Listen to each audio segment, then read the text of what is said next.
Bonsoir et bienvenue dans ce lundi soir.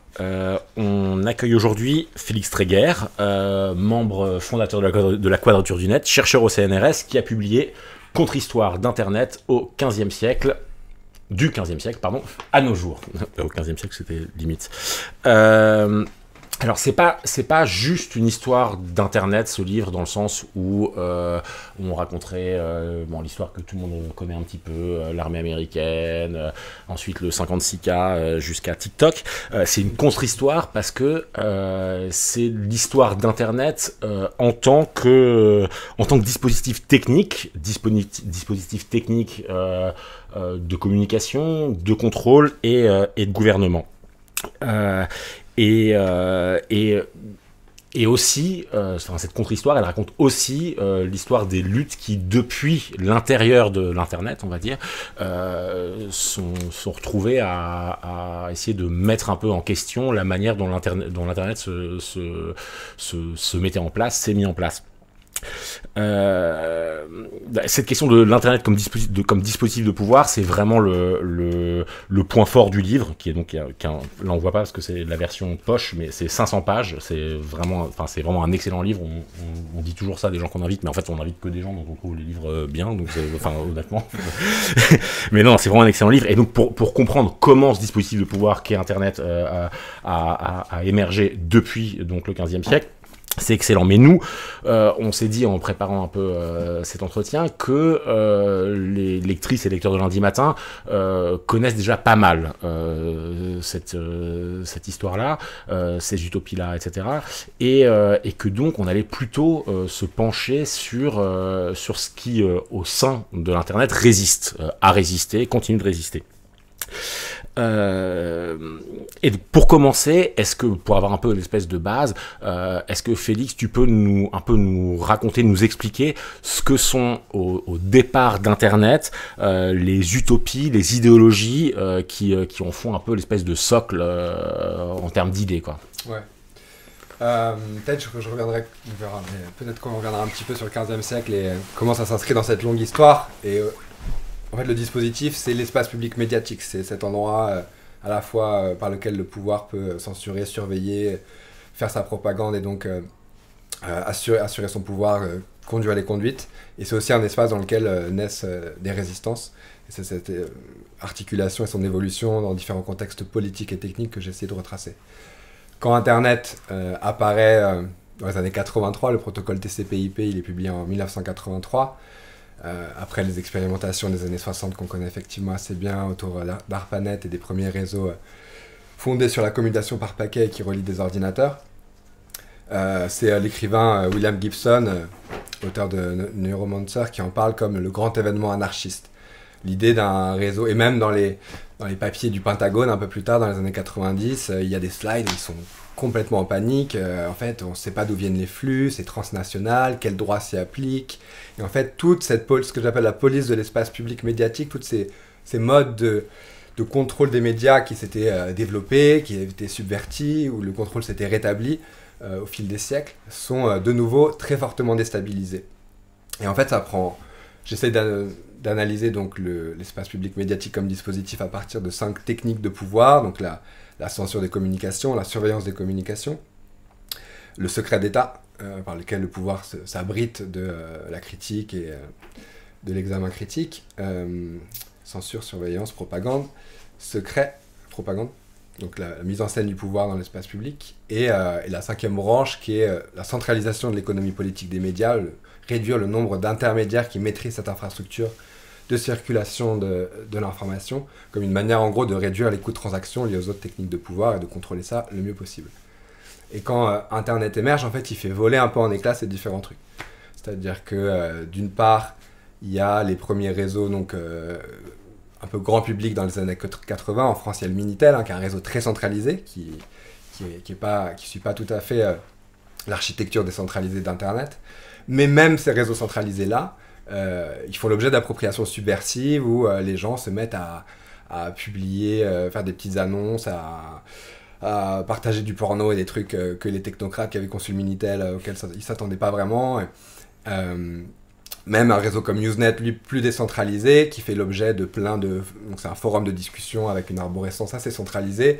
Quand il y a des gens qui commencent à parler de consommation de drogue et que ça ne plaît pas aux gens qui gèrent le système, et ben, il y a des utilisateurs qui vont trouver des manières de contourner ces dispositifs de censure. Donc censure, c'est subverti. La surveillance, c'est la cryptographie qui se déploie. Il y a eu plein d'avancées conceptuelles dans les campus américains des années 70. La cryptographie comme science sort du giron militaire et elle fait l'objet des premières applications liées à Internet et donc la préfiguration de ce que sera Wikileaks qui est déjà faite vers la fin des années 80. Et le secret d'État aussi vole en éclats. La cryptographie qui permet du coup de s'émanciper de la surveillance des réseaux numériques qui était évidemment un gros problème identifié dès les années 70 par, disons, des informaticiens et des mathématiciens militants. Et en fait, c'est toutes ces pratiques-là de subversion de l'espace public médiatique, toutes ces contre-cultures qui s'approprient ce nouvel outil technologique dans un moment historique, on pourra y revenir aussi, mais les années 70, c'est un moment de contestation très forte de l'informatisation et de l'ordinateur comme une machine technocratique. On est après les révoltes de la fin des années 60. Les années 80, c'est la remise en selle d'un consensus autour de la trajectoire technologique dominante. Mais quelque part, toutes ces contestations des années précédentes, elles trouvent leur pendant dans ce nouvel espace. Il y a aussi cette avant-garde militante qui est celle des hackers politisés, capables de pénétrer les nouvelles infrastructures d'un capitalisme qui s'informatise massivement, des bureaucraties militaires, étatiques qui s'informatisent elles aussi, et qui viennent porter l'action directe au cœur du réacteur de cette nouvelle économie post-industrielle qu'on croit mettre en place alors à l'époque. Et voilà, du coup, les pouvoirs du monde flippent, quoi. Et on peut revenir après sur d'autres incarnations de ces modalités de subversion des années 90, mais en gros, c'est ça. Alors, en fait, l'action que j'essaie de te poser, c'est que il y a cette espèce d'ambivalence au sein du début d'Internet, ambivalence qu'on voit maintenant, qui est que donc bon, il y a eu plein d'articles et de livres écrits à ce sujet, mais il y a l'idée au moment un peu de la naissance de la cybernétique, et donc un tout petit peu avant Internet, mais qui ont fait le lit, qui est que Internet va permettre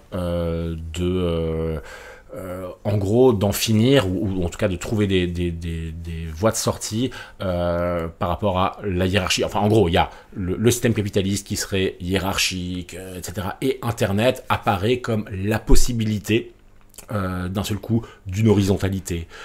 Et donc toute l'histoire connue, c'est que les hippies et les gens de la Silicon Valley dans le fond partagent les mêmes faits, la même idéologie, la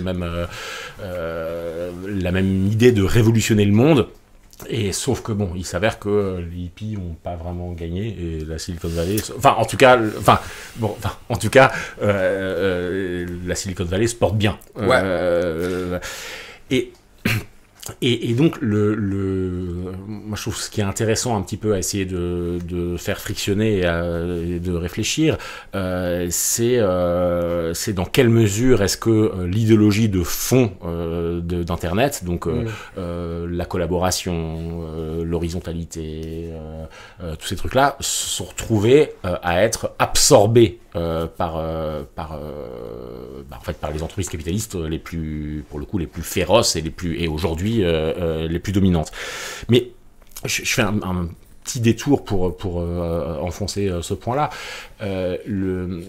Assange, en 2006, au moment où il fonde Wikileaks, il écrit un texte, il écrit deux textes en fait, mais il écrit un texte principal qui s'appelle « La conspiration comme gouvernement », dans lequel il dit grosso modo les gouvernements sont opaques, sont des conspirations, on ne sait pas ce qui se passe en leur sein, et donc ce qu'il faudrait faire à partir de là, ce que Internet devrait nous permettre de faire à partir de là, c'est un truc en deux mouvements. Le premier mouvement, c'est rendre transparent le gouvernement, donc les leaks, essayer d'aller leur piquer les informations, etc. Perturber les liens de confiance. Voilà, et des exactement, les rendre, en gros, oui, rendre public tout ce que le gouvernement cache, et de l'autre, une opacité pour les citoyens, quoi. Et moi, je me souviens qu'au moment de ce texte, quand on l'avait lu, on avait une espèce pas de gêne, mais en tout cas de pressenti de désaccord, qui était d'imaginer que les gouvernements, parce que c'était l'idée de Assange à ce moment-là, que les gouvernements allaient s'effondrer parce qu'on allait dire ce qu'il y avait, enfin en gros ce qu'il ne disait pas, quoi. Cette idée qu'en fait on va produire de la démocratie parce qu'on va acculer les gouvernements à révéler tous leurs secrets, etc. Et on n'y est quand même pas. Donc toi, est-ce que cette idée que la transparence pour le gouvernement et l'opacité pour le peuple te semble toujours opérante maintenant? Bah, elle peine à trouver des modalités pratiques de mise en œuvre, maintenant que Wikileaks s'est pris la raison d'État en pleine face et que malgré l'absence de décision judiciaire condamnant Wikileaks sur un quelconque abus de liberté d'expression et transgression illicite du secret, il n'y a pas eu ces décisions de justice. Et pourtant, des tentatives de censure extra-légale de Wikileaks, c'est tout ce qu'on sait autour de la personne d'Assange. Pour moi, c'est une grande opération de dissuasion, en fait, ce qui s'est passé à ce moment-là. En fait, dans le texte d'Assange, il y a quelque chose d'autre aussi, moi, dans mon souvenir, c'est cette idée de perturber aussi, d'introduire de la friction, en fait, dans ces échanges d'informations, de ces réseaux d'acteurs opaques qui conspirent, en effet, derrière... à l'ombre du secret dont ils s'entourent. L'idée, c'est qu'en créant ces fuites, on va désorganiser l'échange d'informations et donc leur capacité à s'organiser pour gouverner de manière antidémocratique, autoritaire.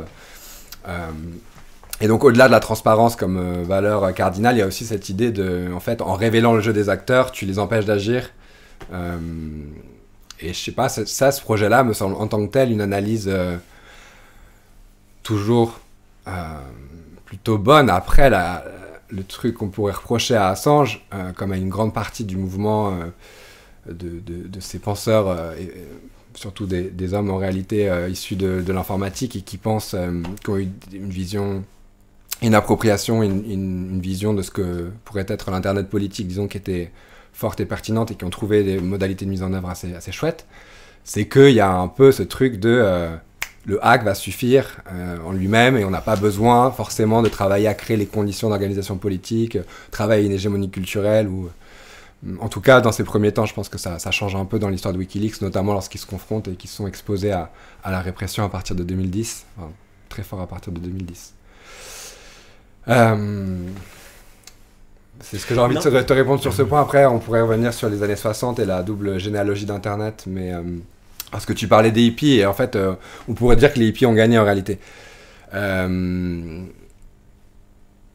Parce qu'en fait, moi, c'est un truc que c'est deux historiographies d'Internet que j'ai essayé de combiner aussi. À la fois faire l'histoire croisée de différentes techniques de communication, de ces différentes techniques de pouvoir dont je parlais tout à l'heure, qui sont généralement traitées de manière séparée, mais aussi vis-à-vis de l'histoire et la généalogie de l'informatique, sortir de l'histoire dominante. En tout cas, c'était le cas, je pense, jusqu'à, en gros, 2015, et ça a changé un peu après Snowden, mais à l'époque où j'ai commencé ce travail de thèse, c'était encore très dominant, cette idée de scientifiques humanistes qui, justement, ont la volonté de créer un réseau de communication horizontale, voilà, dans une perspective de démocratiser, d'étendre les capacités humaines de communication et de créer cette noosphère mondiale. Et ça, effectivement, ça résonne avec tout un tas du projet hippie. Il y a ce personnage de Stuart Brand sur lequel revient l'historien Fred Turner aux sources de l'utopie numérique. Et en gros, ça, c'est le versant de la contre-culture des années 60 américaines, qui est le versant très ambigu sur le plan politique, qui est en mode le Ken Kesey, drop acid, ou je sais plus quelle est la formule, mais en gros, voilà, il faut s'en changer soi-même plutôt que de changer la société. Et donc l'ordinateur, c'est une machine pour se transformer, c'est une machine pour étendre ses capacités, et ça va influencer la généalogie d'Internet dans la mesure où les scientifiques humanistes, concédons le fait qu'ils le soient, qui sont sur financement du Pentagone et qui mouillent dans tout un tas de projets de guerre contre-insurrectionnelle de l'époque, ils sont quand même en prise avec ces acteurs, et ils vont être influencés par cette vision d'une informatique démocratique aux mains du peuple, là où l'informatique à l'époque, c'est encore les mainframes d'IBM qui occupent des pièces entières, etc. Et donc ça marche, c'est-à-dire que, et je reviens un peu sur cette histoire on crée une informatique à échelle humaine, on sort l'informatique et ces machines hyper sophistiquées du clergé technocratique qui les met en œuvre. Et ça donne donc les appropriations et les utopies Internet qu'on connaît. Et en même temps, dès l'époque, il y a cette autre histoire qui n'est pas une version, disons, d'une informatique expressiviste aux mains des individus et donc démocratique, qui est l'idée de dire non, l'ordinateur c'est une machine pétée dans son essence même, aux mains du pouvoir nécessairement, et donc il faut la dénoncer, l'opposer, s'y opposer. Et ça, c'est tous les mouvements, je sais pas, les mouvements étudiants qui, sur les campus, vont faire des piquets et des occupations des centres informatiques pour dénoncer la collaboration des scientifiques à la guerre au Vietnam et la volonté de faire du data mining déjà pour prédire la radicalisation des populations de par le monde.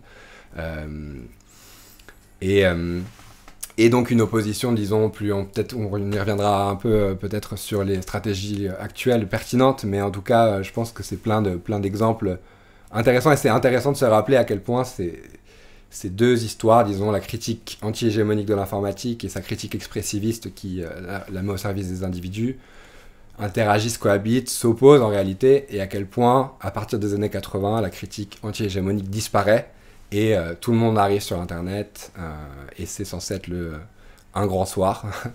et c'est le cas pour une grande partie de la gauche radicale, comme c'est le cas pour la plupart des penseurs de l'idéologie dominante et de ses acteurs, quoi.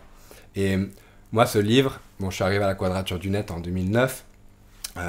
Les utopies Internet, elles m'habitaient beaucoup, et l'idée, c'était de défendre ce projet-là face aux volontés, l'idée d'un Internet comme lieu de partage de savoir, de contournement de la domination des masses médias sur l'espace public médiatique, justement, etc., etc. Et en fait, je pense que la raison pour laquelle c'est important de revenir au XVe siècle, c'est de se rendre compte, je pense que c'est un mouvement politique qui est issu notamment du logiciel libre, et je veux insulter personne et je me mets dedans, mais je pense qu'il y avait un manque de culture politique et de recul historique assez flagrant dans la manière d'appréhender cet outil de cette manière. Je pense que c'était caractéristique de tout un tas de milieux politiques, avec censément plus de culture politique d'ailleurs, mais du coup l'idée c'était de faire un peu le bilan de ça, et donc voilà, je réponds toujours pas à ta question, j'en suis désolé.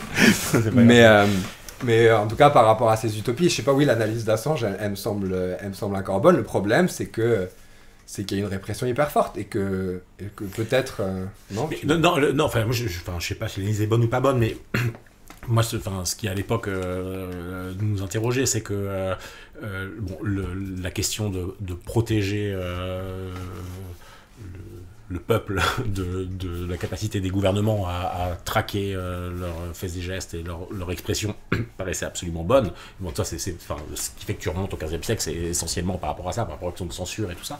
Et moi, ce qui me rendait un petit peu plus dubitatif, c'était l'idée que le pouvoir s'effondrerait lorsque on verrait, lorsque seraient mis à nu ces petits stratagèmes.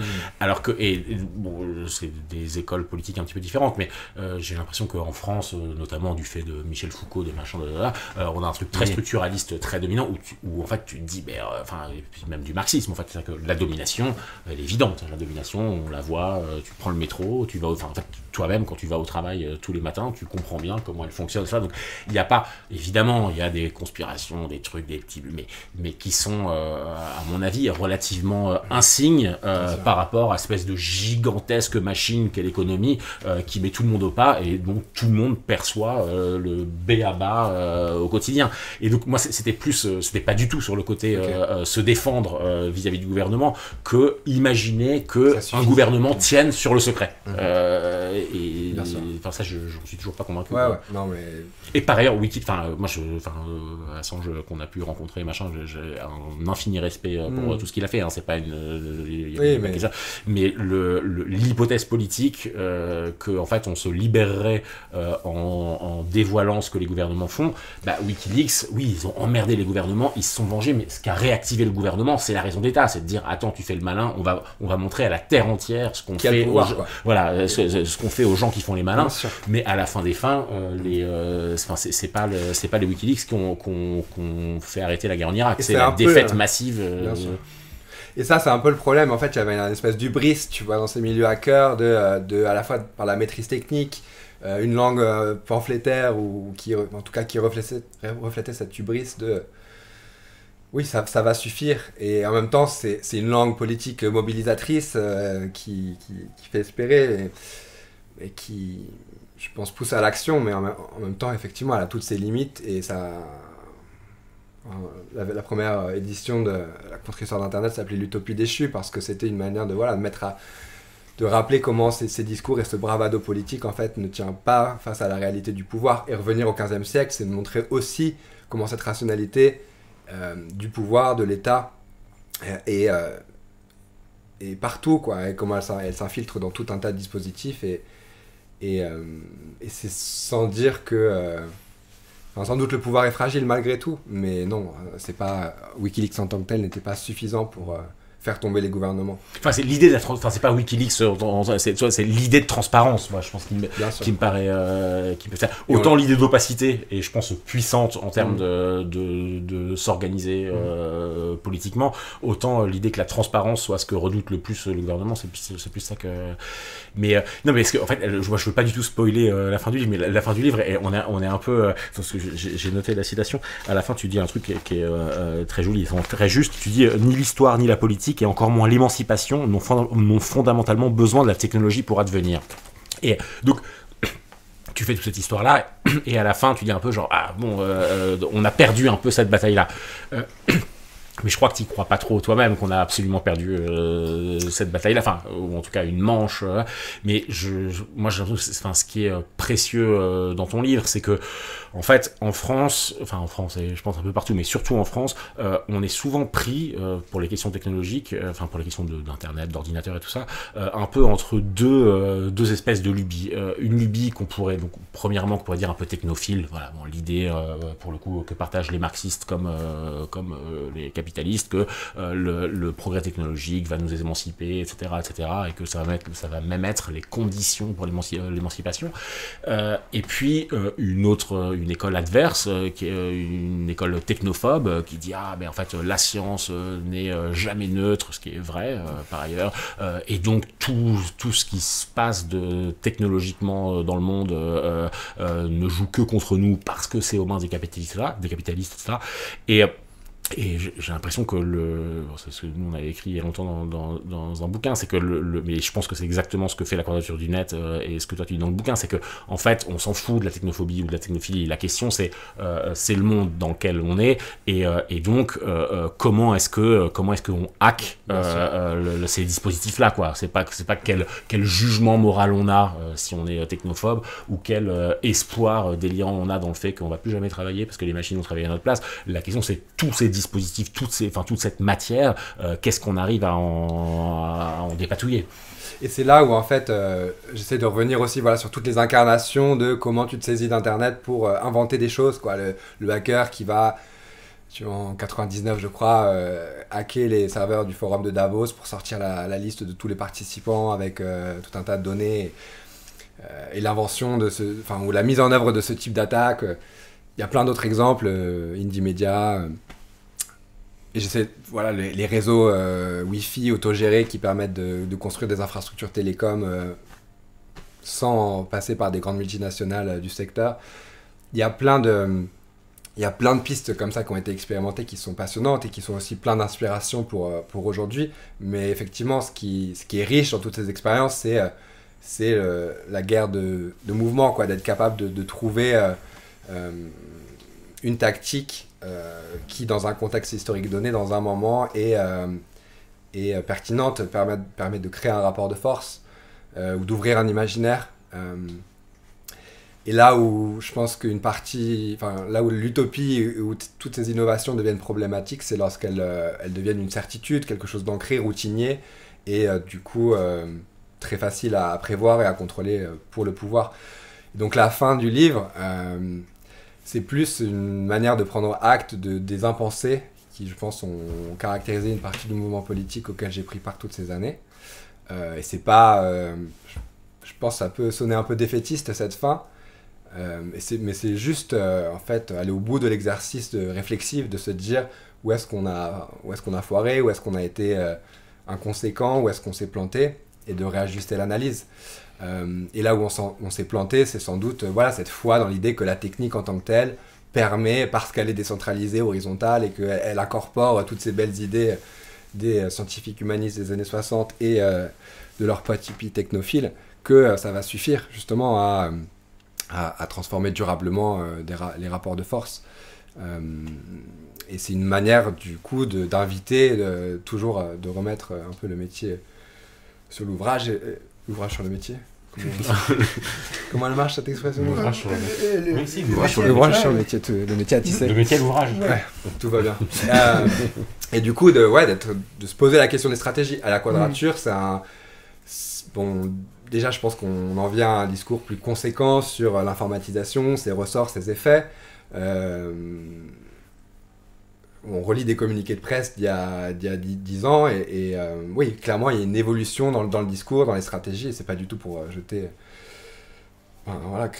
critiquer ou dire que c'était pas bien à l'époque, c'est juste qu'on apprend, on évolue en fonction d'un contexte, et surtout, on est capable de se dire, oui, le lobbying citoyen qu'on pratiquait, le fait d'aller voir les parlementaires, ça a pu marcher un temps, et puis au bout d'un moment, ça ne marche plus. Envoyer des fax en masse aux parlementaires européens pour leur demander de rejeter un accord anti-contrefaçon, ça marche juste jusqu'au moment où ils vont régler leur fax pour ne plus imprimer automatiquement les messages.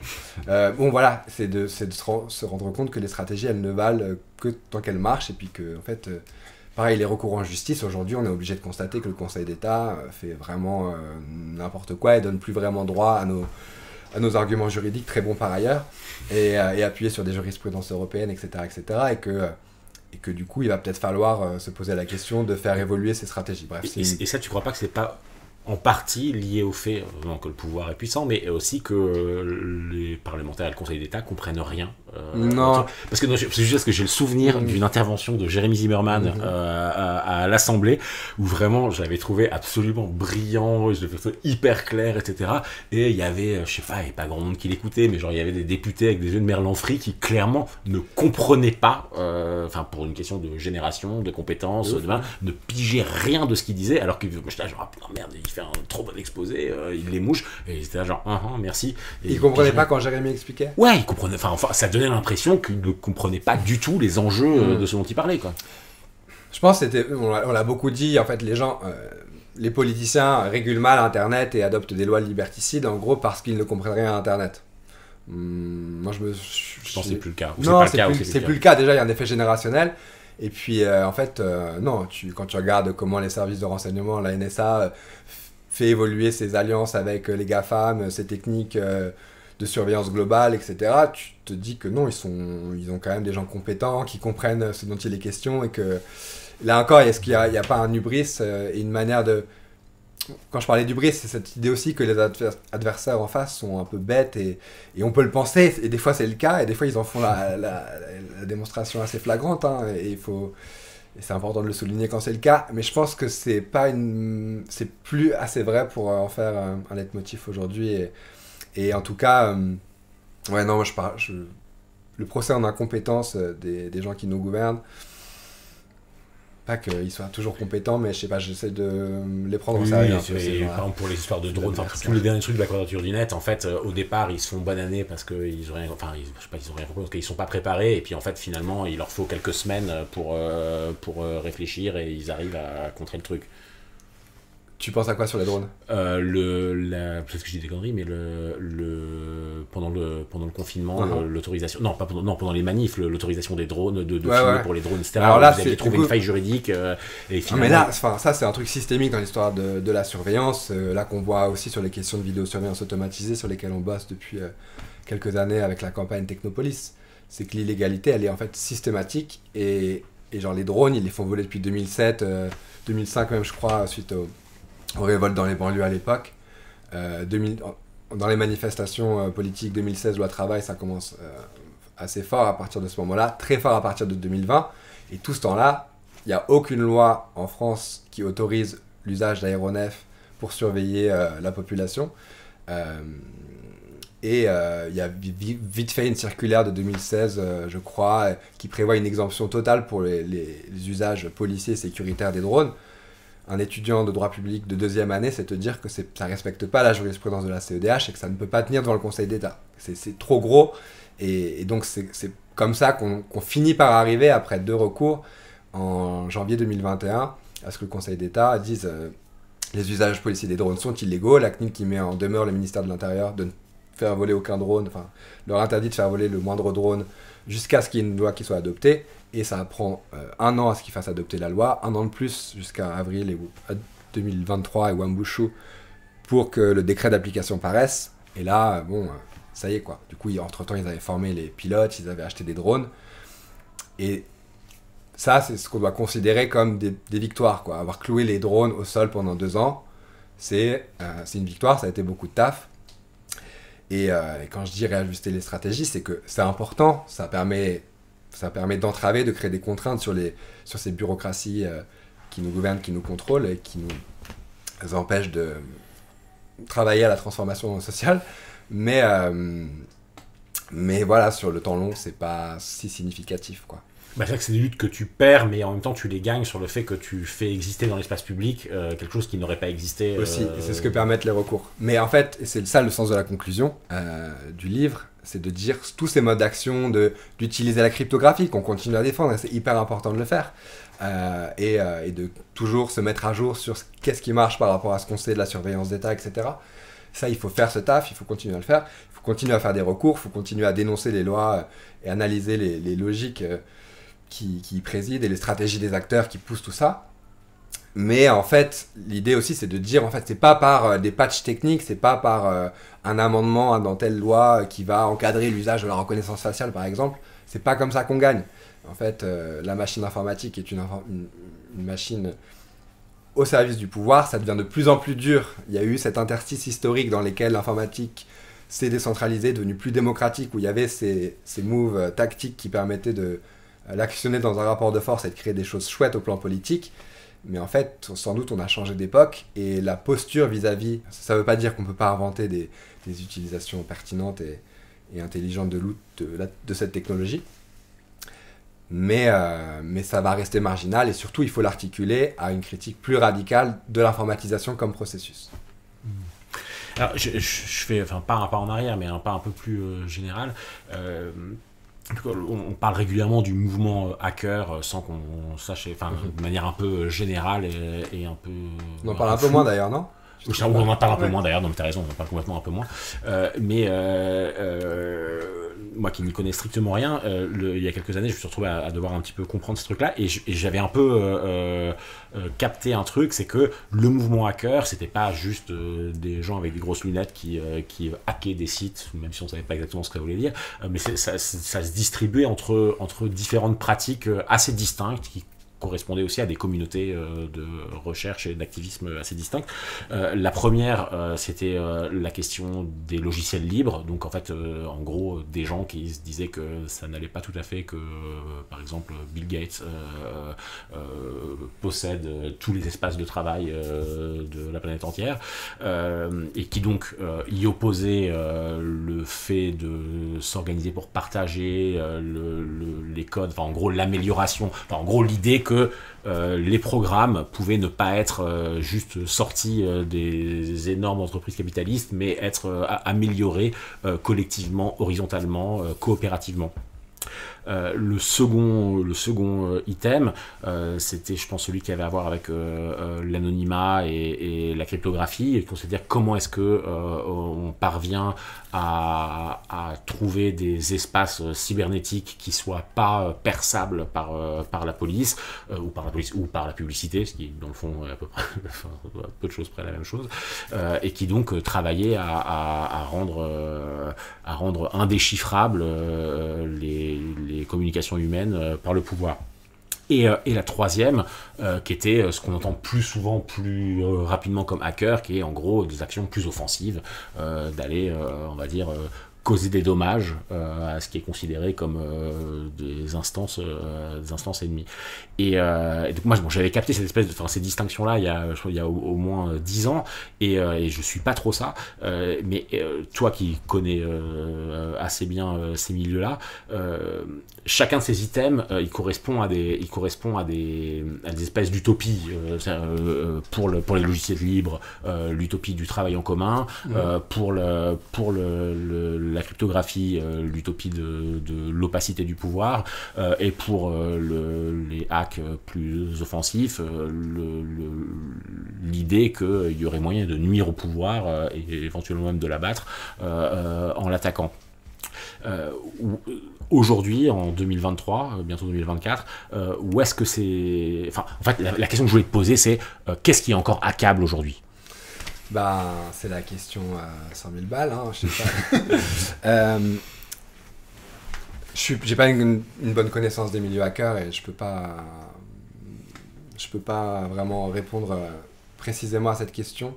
Moi, mon sentiment général, c'est que le mouvement du logiciel libre, si important qu'il soit, c'est en partie essoufflé. Une grande partie des organisations qui s'en revendiquent et de ce bien commun qu'est le logiciel libre et qui sert à faire fonctionner 90% des serveurs des GAFAM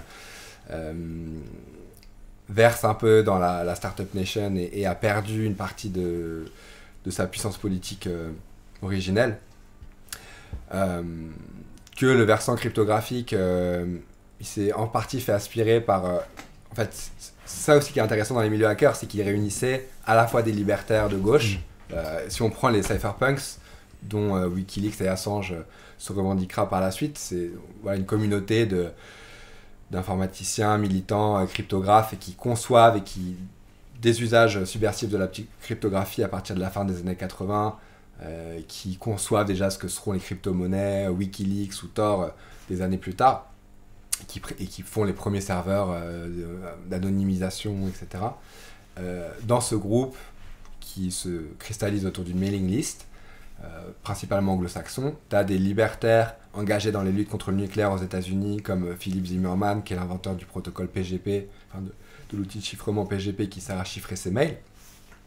Et tu as des gars qui sont proches de la NRA, pro-port d'armes, cyber-libertariens, bien à droite, voire à l'extrême droite, et qui, du coup, vont devenir, pour certains, des papes, des apôtres, des crypto-monnaies.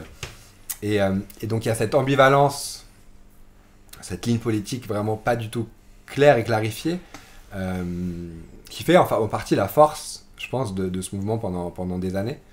Mais je pense qu'aujourd'hui, en fait...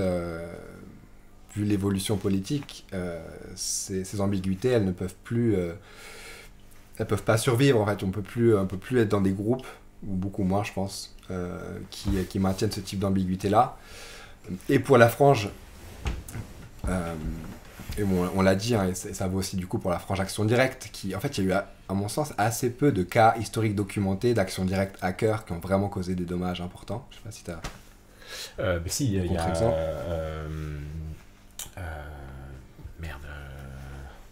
LulzSec, etc. Oui, alors enfin, des dommages, enfin en tout cas ouais, des actions spectaculaires, symboliques quoi. Des actions spectaculaires et symboliques, mais donc Anonymous comme et notamment en France autour de l'affaire Greenwhite ou quand une paire de cyberactivistes avaient fait des DDoS, donc des attaques en déni de service sur le site de l'ANRA, l'agence d'enfouissement des déchets nucléaires, et le conseil contre le site du Conseil général de la Meuse dans le cadre de ce mouvement. Ils se sont pris, c'est notamment Loïc Schneider qui se prend de la prison ferme, ou de la prison avec sursis déjà à l'époque, mais et après ferme, je sais plus. Mais bref, une répression très forte. C'est le cas aussi pour Wikileaks, et je pense qu'une partie de ce mouvement hacker qui a créé des actions spectaculaires et qui s'est mis dans la lumière et qui avait là encore plein de choses techniquement très intéressantes à proposer, a été un petit peu stupéfait et arrêté dans son élan face à sa confrontation avec le pouvoir et la répression très féroce qui s'est abattue sur ces réseaux, sur ces groupes militants à partir du début des années 2010. Et je pense qu'aujourd'hui, la relative invisibilisation de cette avant-garde hacker et de sa traduction politique est le résultat de cette, au moins dans son versant, disons, libertaire de gauche, et le résultat de cette confrontation très violente avec la raison d'État. Après, juste pas, parce que je dis Lulzsec, je n'arrivais pas à trouver le nom de Jérémy Hammond, machin, mais Lulzsec, ils avaient quand même réussi à l'opération Stratfor, où ils avaient quand même piqué des millions de dollars à une entreprise, enfin, aux clients d'une entreprise de sécurité américaine, et qu'ils avaient redistribué le jour de Noël à tout un tas de trucs un peu via Wikileaks, humanitaires, machin. Mais il y a quand même eu quelques actions un peu plus d'envergure. Et de même que Wikileaks, ce qui se passe en 2010 autour des Cablegates, où tous les câbles diplomatiques et de l'armée américaine fuitent, c'est colossal, je veux dire, en termes d'impact et de documentation du pouvoir, c'est énorme. Mais ça n'a pas changé. Je cherche, j'ai zappé. Jeremy Hammond, il s'est fait balancer par une taupe des Anonymous qui avait été retournée par le FBI, et il s'est pris 10 ans de prison ferme. Moi, c'est une question un peu générale, mais il me semble quand j'ai lu ton livre qu'il y a un moment, il y a plusieurs phases d'Internet, il y a plusieurs étapes, plusieurs moments, et il y a celui le moment de la cryptographie, enfin le moment où les États sont pas du tout chauds au départ pour que qu'on crypte les échanges de données, pour qu'on crée cette opacité, parce que justement ça s'oppose à une certaine transparence qui est là pour le coup, celle du pouvoir sur son peuple ou sur ses administrés. Absolument. Qui est de savoir ce qu'ils font, quoi. Et en fait, ce qui m'avait frappé, mais peut-être que j'ai mal compris en fait ce qui se passe à ce moment-là, c'est que bizarrement, en fait, si la cryptographie se généralise, c'est pas parce qu'il y aurait des activistes politisés, égalitaires ou anarchisants qui ont réussi à produire un rapport de force et à produire de l'opacité, mais c'est plutôt parce qu'il y avait des industriels et des gros acteurs lourds économiques qui étaient contre le fait qu'en fait on mette le nez dans leurs affaires, dans le trafic de leurs échanges, probablement pour plein de raisons qu'on peut bien imaginer. Et du coup, alors, ma question, elle porte sur, d'une certaine façon, c'est une énorme avancée de pouvoir généraliser le fait de crypter les échanges de données qui fait que ça protège un peu tout le monde. Et c'est peut-être une manière de concevoir quelque chose de strictement technique, mais qui est en même temps extrêmement politique. Au moins si cette cryptographie, elle est généralisée, y compris pour... Enfin, les cryptages sont généralisés pour n'importe qui. Mais d'une certaine manière, ce qui l'emporte, ce qui permet de la généralisation, c'est pas les politisés, c'est pas les utopistes anarchistes ou qui veulent changer la vie en mode hippie, c'est malheureusement genre des capitalistes en fait, c'est une certaine frange du capitalisme. Alors ma question elle est plutôt là, est-ce que d'une certaine manière, est-ce que c'est de faire une mauvaise lecture des choses, mais de dire que en fait le rapport de force réel vis-à-vis d'Internet, c'est quand même un rapport de force matérielle, économique, massif, premièrement, et que finalement, les hackers, etc., ils ont fait des trucs impressionnants, mais souvent très individuels, enfin, c'est très ponctuel, quoi, un peu, voilà. Est-ce qu'il y a déjà eu des espèces de mouvements qui ont permis une généralisation d'un geste qui a tenu et qui a imposé finalement un Internet plus égalitaire, si on veut, pour le résumer. Et la deuxième question que je veux poser, je crois qu'elle est en train de m'échapper là, il faut que je la rattrape, mais c'est un peu lié à cette dernière phrase de ton livre qu'on peut réinterpréter aussi comme l'idée qu'au fond, une des illusions de la lutte intratechnique, enfin par rapport à la technique, c'est la même illusion qu'ont aujourd'hui certains capitalistes concernant la crise écologique, c'est d'être solutionniste au sens technologique. On va trouver une technique, on va répondre à un problème.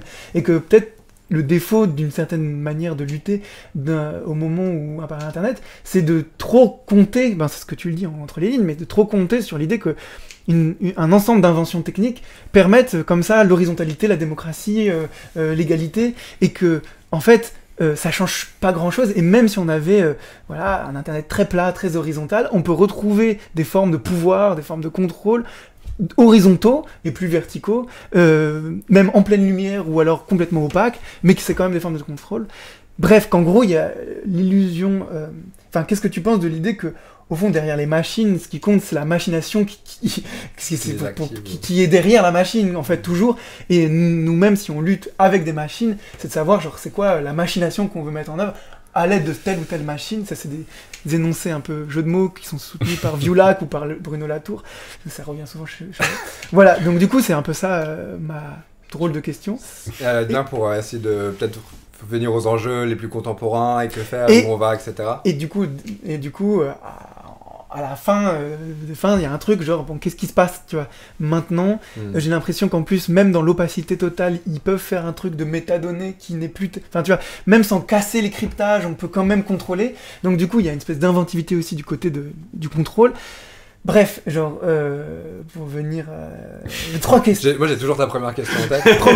Réponds à ma première question et après, réponds à la première question. Et après, peut-être on peut discuter de ce qui se passe, par exemple, autour des nouvelles théories du pouvoir, de l'État, des théoriciens qui sont dans la Silicon Valley, qui sont extrêmement réactionnaires et en même temps extrêmement technophiles. Enfin, peut-être on peut voir ça après, mais...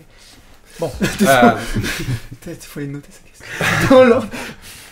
Sur la cryptographie dans les années 90 et le fait qu'il y a une libéralisation au sens d'une autorisation étatique, ou disons une dépénalisation du fait d'utiliser la cryptographie, c'est effectivement permis par les acteurs de marché à l'époque.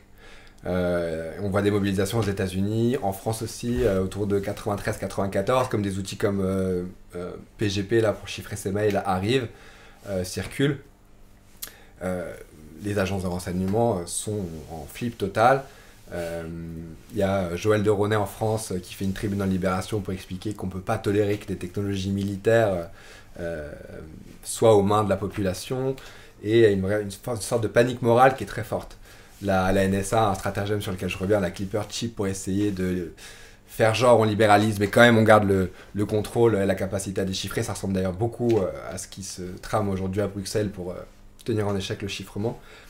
Et si les lois évoluent et si la répression qui s'abat sur les gens qui diffusent et développent ces outils de chiffrement, si elle est battue en brèche, c'est effectivement parce que les acteurs de marché, les opérateurs télécoms, les banques sont là. Non, on a besoin du chiffrement, on a besoin que ce soit libéralisé pour développer nos services, que les gens aient confiance dans le fait qu'ils peuvent payer, consommer, acheter et faire du bis sur Internet. Il faut que ce soit partout dans le monde pareil pour qu'on fasse la même chose à l'international dans ce moment de mondialisation néolibérale post-chute du mur de Berlin. Et clairement, c'est ces intérêts économiques-là, et d'ailleurs c'est très clair pour les acteurs militants de l'époque comme Philippe Zimmermann dont je parlais tout à l'heure, c'est parce que l'industrie informatique notamment met son poids dans la bataille que à l'époque aux États-Unis, le gouvernement Clinton, et c'est plus sous Jospin que ça se passe en France à la fin des années 90, que ces lois sont battues en brèche. C'est aussi sans doute que les agences de renseignement, entre-temps, trouvent malgré tout des manières des techniques de cryptanalyse, etc., pour malgré tout tenir en échec le chiffrement. Et de fait, en fait, c'est des pratiques, notamment pour les paiements, enfin ça s'est installé, mais c'est passé un peu au second plan pendant toutes les années 2000. Et quand Edward Snowden fait fuiter tout un tas d'infos sur l'état des pratiques de surveillance des agences de renseignement en juin 2013, avec l'aide de journalistes de par le monde, ce qu'on comprend, c'est que c'est hyper facile pour les agences de renseignement de mettre des capteurs à différents endroits du réseau et de voir passer le trafic en clair, que les GAFAM et les gros acteurs de l'économie numérique qui concentrent une grande partie de nos communications ont des pratiques de sécurité informatique complètement pétées, que les données circulent en clair entre leurs data centers, etc. Donc c'est en gros la honte pour elles. À ce moment-là, stratégie de distinction où elles disent non, mais c'est pas normal que la NSA surveille nos infras, c'est inadmissible. T'as des ingénieurs de Google qui sortent en disant ça y est, là on a déployé du super chiffrement, fuck you la NSA. Et en vrai, une des conséquences majeures et en fait assez significative des révélations Snowden, au plan juridique ça a été un échec, ça n'a servi qu'à légaliser quasiment, un peu moins aux États-Unis mais en Europe c'était très clair, ça n'a servi qu'à légaliser des pratiques de surveillance à grande échelle d'Internet qui s'étaient développées sous le manteau et qui ont été inscrites en droit, et en France ça se produit avec la loi renseignement en 2015. Mais l'une des conséquences majeures, elle est donc tant pas juridique que dans le fait que le chiffrement, notamment du fait des déploiements des industriels, à ce moment-là, augmenter la part du trafic chiffré augmente énormément. Et sur WhatsApp et compagnie, c'est les techniques de chiffrement, notamment de Signal, qui se propagent sur tous ces services commerciaux qui appartiennent aux grands acteurs. Et donc, effectivement, mais ça renvoie aussi à d'autres de ces phénomènes à travers l'histoire des moyens de communication. C'est les acteurs de marché qui sont, disons, les opérateurs de ces conquêtes pour les libertés. Et donc, c'est un constat un peu cruel, et en même temps, ça produit une vraie efficacité. c'est là où je vais avoir du mal à reprendre le fil de Mais ta peut-être que question, juste mais pour peut-être- prolonger ça, mais du coup, le sentiment qu'on peut avoir, je suis vraiment un néophyte ou pas quelqu'un qui connaît rien à Internet, mais du coup, là j'ai l'impression, le sentiment que j'ai, c'est qu'il y a une tendance à finalement avoir plus une sorte de monopole qui se constitue avec Internet, sur Internet, mais aussi d'alliances de plus en plus assumées entre les services de renseignement, les États et ces entreprises qui, peut-être à un moment de leur histoire, étaient en antagonisme avec, pour le secret des affaires ou je ne sais quoi, et que là j'ai l'impression que tu viens de le dire un peu, hein, tu dis, en fait c'est facile pour la NSA de se mettre sur le réseau, si ça se trouve, probablement que ces gens-là savaient globalement que c'était pratiqué, mais ils s'en fichaient un peu. Mais là, que ça devient commercialement embêtant que tout le monde sache que en fait, là, c'est facilement élucidable. Donc voilà, en gros, est-ce qu'on a le sentiment aujourd'hui qu'il y a une sorte plutôt de synthèse entre les formations étatiques, policières, de renseignement proprement étatiques, et les formations économiques qu'on appelle GAFAM, qui trament, qui rôdent sur Internet. C'est le cas. Donc, un des objets centraux dans le livre, c'est l'État. Et l'État, c'est pas l'administration publique, c'est l'État comme rationalité. Et cette rationalité, elle circule dans le champ du pouvoir, dans les administrations publiques. Ah, mais c'est ça qui est Et très en bien fait, dans le livre. voilà, l'idée, c'est aussi que toutes les techniques de censure, de surveillance mises au point par les GAFAM sont en train d'être incorporées aux pratiques d'État. Et c'est une forme de fusion entre ces acteurs qui gèrent l'infrastructure et les gouvernements qui produisent les formes de pouvoir actuelles et qui font entrer l'espace public médiatique dans un régime de pouvoir sécuritaire qu'avaient très bien perçu Foucault et Deleuze dans les années 70-80, pour le dire très vite.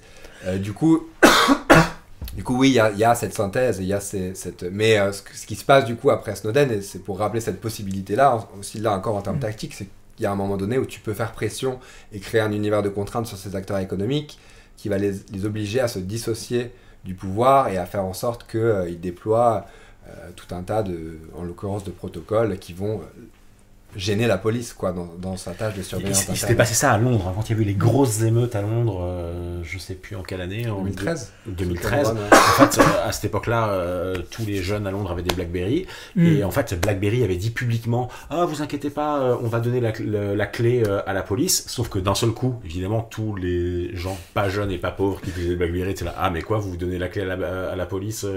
Et finalement, BlackBerry avait, enfin si mes souvenirs sont bons, BlackBerry avait finalement rétropédalé, avait dit « Non, en fait, on donne la clé à personne, pas à la police, parce que sinon on perd toute notre clientèle si on balance les jeunes noirs à la première émeute. » Mais c'est là où en fait, là encore, c'est que des brèches que tu peux ouvrir, des dissociations que tu peux activer et qui ne vont pouvoir produire des effets politiques intéressants de notre point de vue que sur une durée courte, parce qu'en fait le pouvoir des États reste hyper conséquent et que derrière il y a tout un tas de stratagèmes techniques ou juridiques qui leur permettent d'introduire des failles de sécurité forcer des entreprises comme WhatsApp par exemple à introduire des failles de sécurité dans leurs produits, ou là ce qui se passe au niveau à Bruxelles, c'est qu'ils te disent on va pas mettre fin au chiffrement, c'est le règlement de chat control qui est en train d'être adopté au nom de la lutte contre la pédopornographie comme souvent. On légitime des mesures hyper problématiques du point de vue des libertés publiques en prenant l'argument de la lutte contre la pédopornographie. Et donc là, l'idée, c'est qu'on va, plutôt que d'affaiblir les protocoles de chiffrement, mettre en gros des mouchards qui vont scanner les messages avant qu'ils soient chiffrés et envoyés sur le réseau à leur destinataire pour voir si le hash technique du message en question, une fois qu'il est comparé à une base de données comportant les hashes des contenus problématiques et prohibés, du coup, empêchera cette communication d'avoir lieu. Donc il n'y a pas effectivement tous les flux qui sont scrutés, mais ça revient à peu près au même. Et derrière, les forces de police d'Europe entière sont là, oui c'est cool, on va faire pour la pédopornographie, et puis demain, les discours radicaux, etc. etc. Enfin, donc c'est évidemment un pied dans la porte très clair, mais tout ça pour dire que là aussi, dans les stratégies et comment en fait ces nouvelles configurations produisent en face, dans le champ du pouvoir, des ajustements tactiques.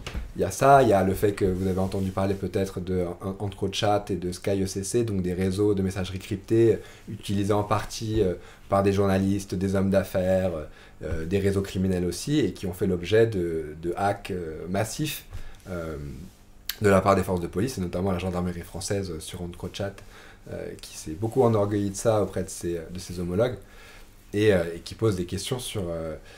et donc là où je veux en venir, c'est que tu peux pas non plus... Enfin, ce que je disais reste vrai, mais que la solution de long terme, si on veut se réapproprier nos technologies numériques et en faire un usage un peu conséquent et s'abriter en fait de ces tactiques de pouvoir et par exemple de la surveillance numérique, ça suppose de se passer de ces acteurs. Ça doit rester un horizon important pour l'avenir de nos sociétés informatisées et de nos mouvements qui utilisent l'informatique à des fins militantes.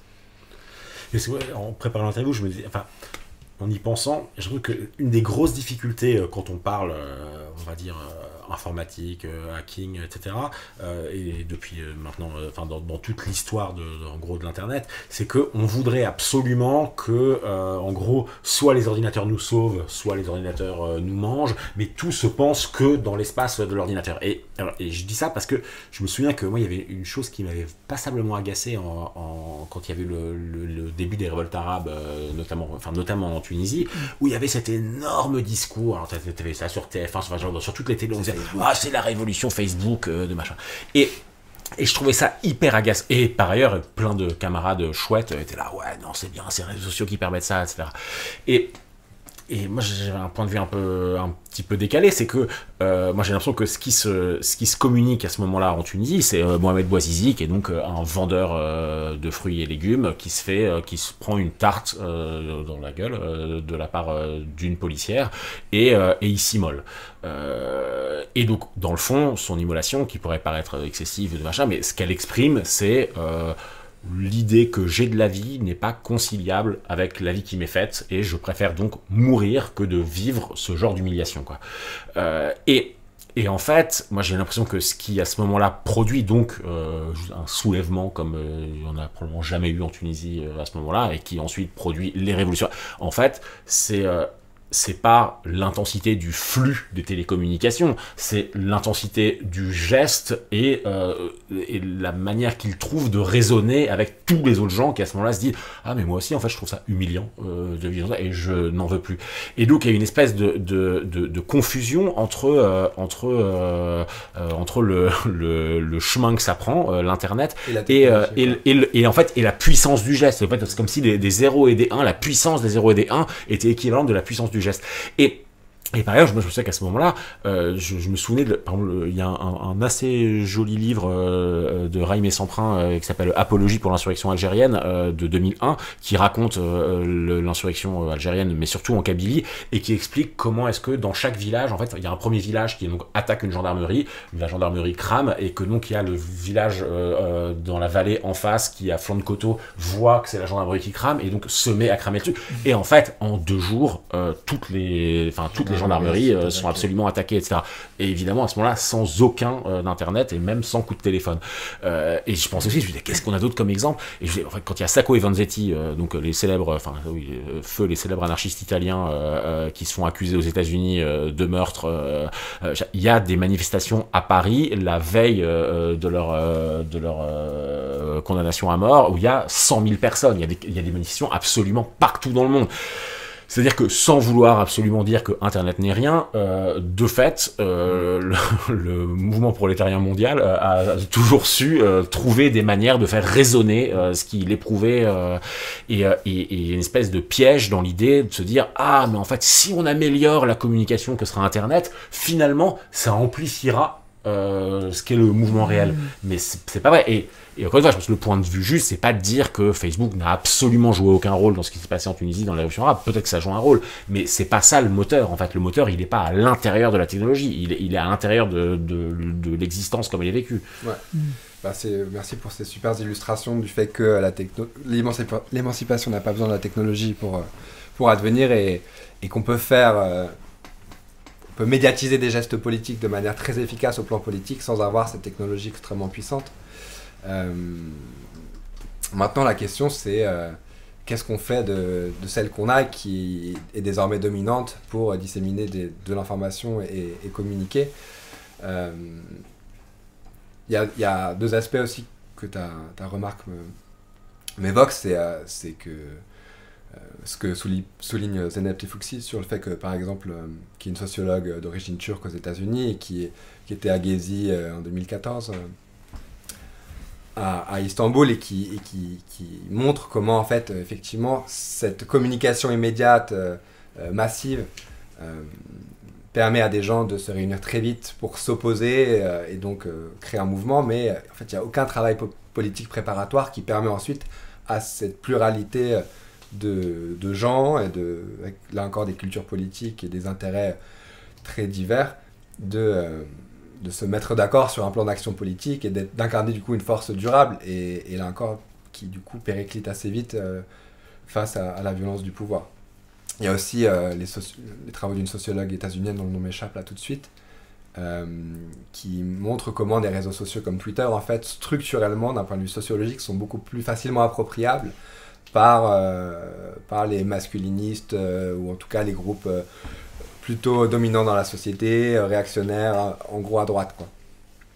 Et du coup, ça renvoie aussi au fait qu'en allant et en glorifiant l'intérêt d'Internet à des fins de militantisme, on s'est sans doute coupé aussi de tout un tas de méthodes médiatiques éprouvées à travers les siècles, en misant à fond sur ces outils-là, et encore plus à partir du milieu des années 2000, quand on va tous se mettre à communiquer à des fins militantes en allant sur le web 2.0, ce qu'on appelle à l'époque le web 2.0 et qu'on dénomme aujourd'hui sous le terme de réseaux sociaux, avec ces infrastructures hyper centralisées. Et donc, la réflexion à laquelle ça doit nous pousser, qui est réémergente, j'ai l'impression, c'est d'une part, et aussi on n'en a pas encore parlé, je pense que c'est important de le mentionner à ce stade de la discussion, c'est l'impact écologique énorme de l'infrastructure numérique, aussi qui a été un impensé énorme dans l'appréhension du numérique de manière générale, de l'informatique, et notamment dans les groupes, l'activisme numérique auquel je prends part. Donc voilà, prendre conscience de ce coût écologique, prendre conscience du fait que la question des usages médiatiques nous échappe complètement depuis qu'on est inféodé à ces infrastructures hyper centralisées que nous proposent les GAFAM et sur lesquelles s'appuie leur modèle toxique de collecte de données et de publicité ciblée qui permettent en retour aussi une puissance financière colossale, qui permet l'intelligence artificielle, qui permet de poursuivre un processus d'automatisation et des vagues d'informatisation qui consolident le pouvoir et ses structures, etc. Donc comment on sort de cet engrenage mortifère, parce que voilà, les utopies Internet maintenant elles nous semblent assez loin et c'est un peu accablant. Et moi il me semble que justement dans ces exemples historiques, c'est les indie médias, les flux RSS, les bricolages des années 90 lorsque l'informatique était faite avec des machines beaucoup plus rudimentaires que celles qu'on a aujourd'hui dans nos poches, dans nos frigos, dans nos voitures, partout dans la société, avec des machines beaucoup plus simples. Parce qu'on a à garder d'Internet, s'il s'agit de politiser le renoncement et de choisir quelles sont les infrastructures technologiques qu'on conserve et qu'on est réflexif sur l'usage qu'on en fait. Ce qui est cool dans Internet, ce qu'on veut garder, c'est sans doute quand même cette capacité à communiquer mondialement. Effectivement, il y a d'autres moyens, mais si on doit en passer par cette infrastructure numérique, c'est les usages médiatiques, c'est la communication d'humain à humain. C'est pas l'automatisation des bureaucraties qui nous gouvernent. Et du coup, est-ce qu'on a besoin de services comme Twitter, Facebook ou autres Enfin voilà, c'est repenser les usages en fait. C'est le mouvement pour les logiciels libres et l'activisme numérique, c'était un Internet décentralisé, c'était la désintermédiation.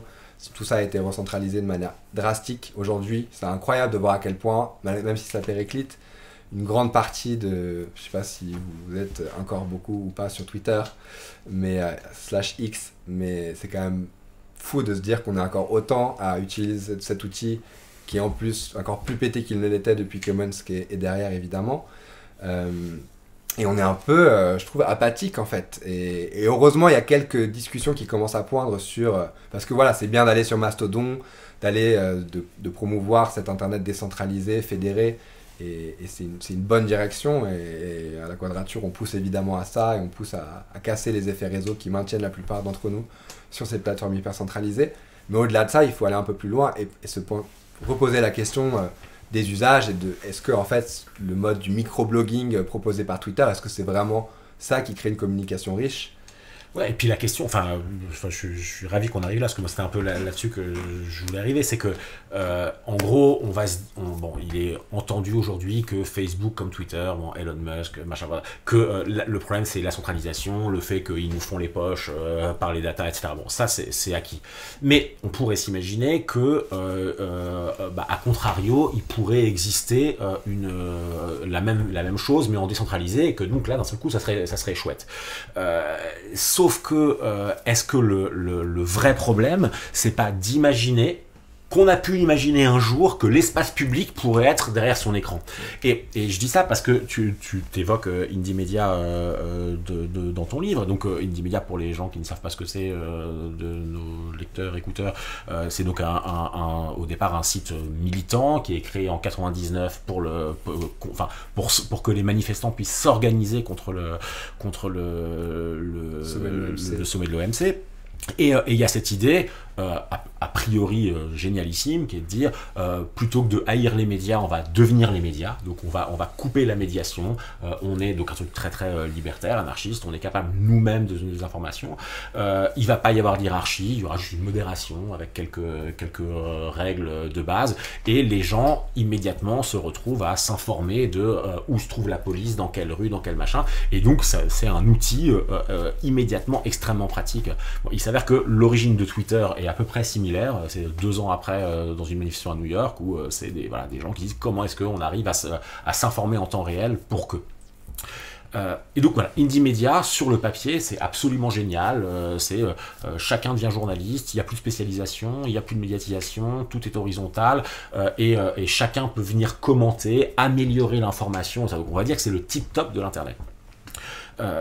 Sans rentrer dans un truc ni trop polémique ni trop long, il s'avère que énormément d'Indymedia dans le monde ont périclité pour une raison essentielle, qui est que c'est très très rapidement devenu dans les commentaires et dans les posts une espèce de dépotoir à vengeance personnelle, de trucs d'intra-milieu politique infernal, ce qui rendait la vie des modérateurs absolument impossible, parce que tout le monde pouvait poster de manière absolument libertaire, liberté d'expression absolue, tout le monde pouvait poster absolument ce qu'il voulait, y compris des embrouilles absurdes, et ça n'a été à un certain point que ça.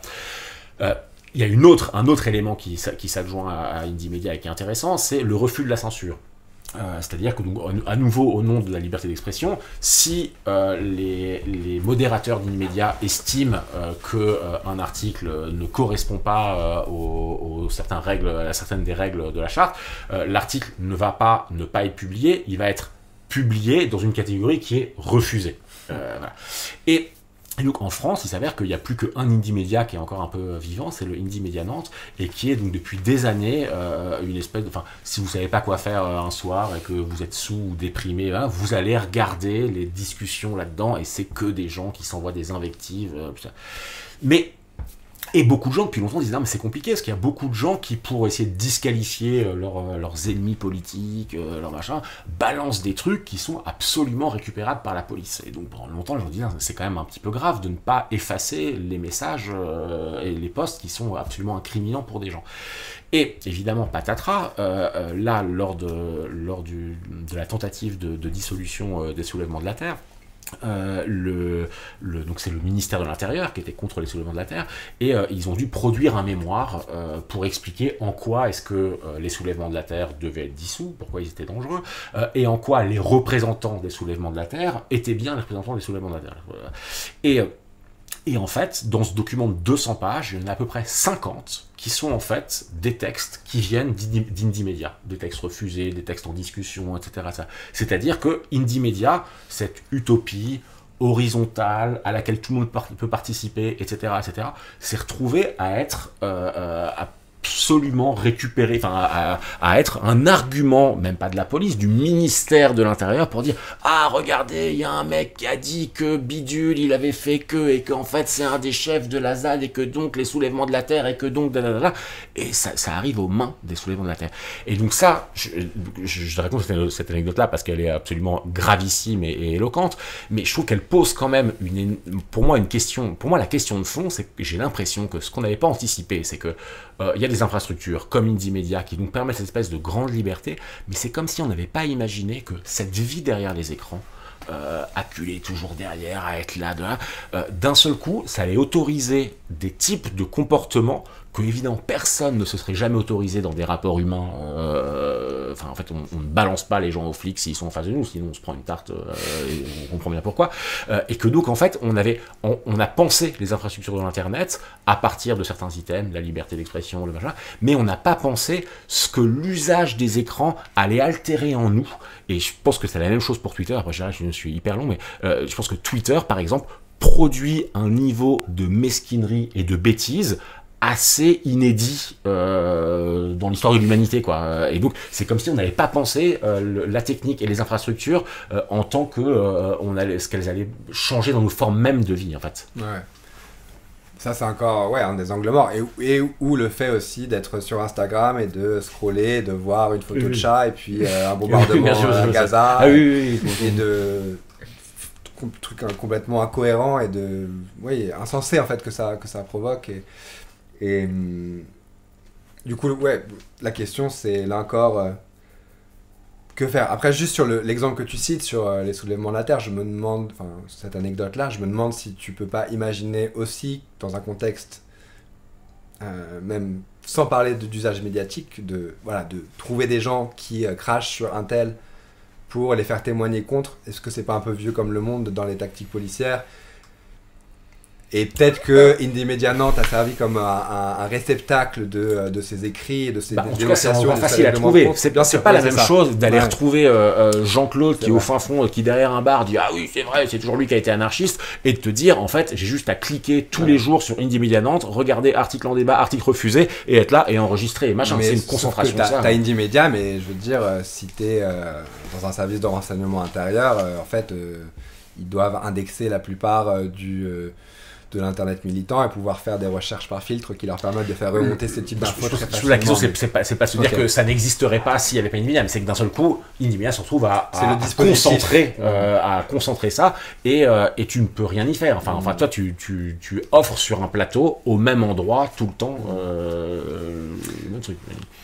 Mais on peut, encore une fois, là, il y a une forme de transparence liée à la communication sur internet qui fait que je pense qu'on a du mal à se rendre compte à quel point les informations qu'on y poste sont visibles. Quand tu réalises qu'une boîte comme Clearview a indexé l'ensemble des photos de visage du web pour s'en servir comme base de données pour faire de la reconnaissance faciale, c'est quand même...